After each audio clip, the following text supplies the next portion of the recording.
welcome to Exhibit Today. This is Buddy Hernan Falcon at live po tayo ngayon dito sa World Trade Center para sa PTMX 2024, the Die and Mold Machinery Equipment Show.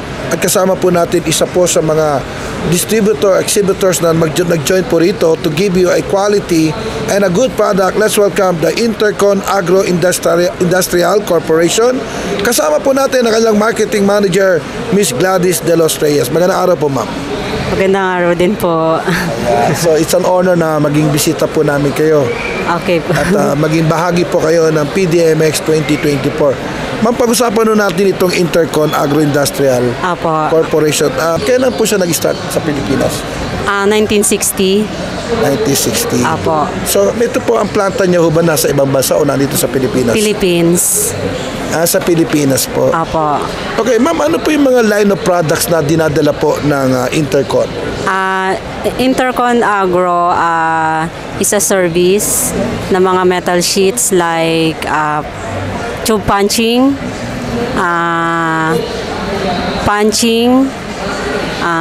laser cutting, and CNC turning, like machining. Yan po. Okay. So, gaano nakakatulong, paano nakakatulong ang produkto nyo sa ating mga industriya? Mga metal sheets po kasi ang pagkakaalam ko is nakakatulong po siya sa more on construction. Construction? Apo, yung products po namin. And mga decorative or mga decorations. So, ito yung ginagamit niya sa mga decoration? Apo. Okay. So, kayo po ay narito at sumali sa PDMX.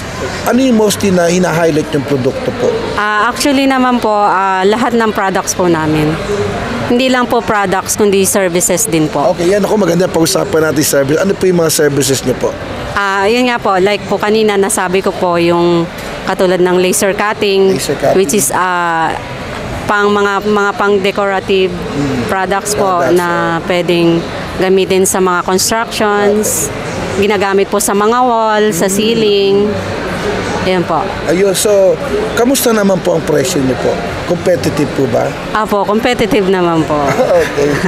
So, ma'am, itong product niyo po is mostly, sino po yung mga naging target market niyo po?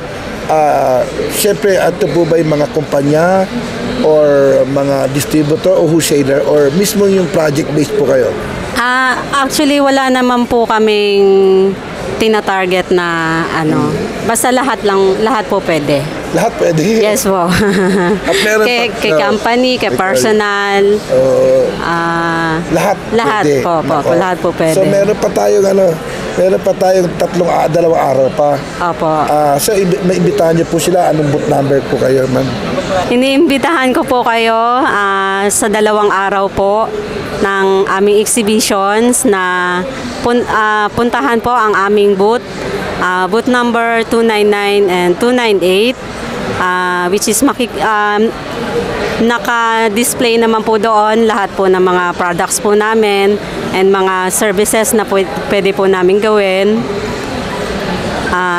and mga brochures din po, and at the same time meron din po kaming konting giveaways po.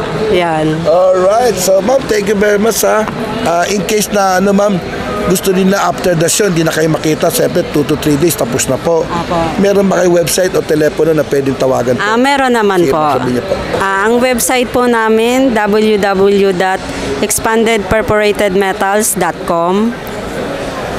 And telephone number po, 364-3036, 364-3037, 364-2149, 362-4402, 365-0795. Meron din po kaming mga Facebook, Viber. Kung gusto nyo naman po through text or through cellphone, meron din po kaming number. Yeah, kompleto. Apo. So, what are you waiting for? So, contact po ang ating pong Intercon Agro Industrial Corporation. At mapasalamat po kami sa napakagandang aming pong very interesting po at very informative discussion with Miss Gladys De Los Reyes. At kasapasalamat tayo sa BCI at Swedish Design, Binyo Design, siyempre ang ating pong Binyo Design at ang aming executive producer Mr. Wick Angeles. Ito po si Brother Hernan Falcon ay nagulat po para sa programang Exhibits. God bless you po.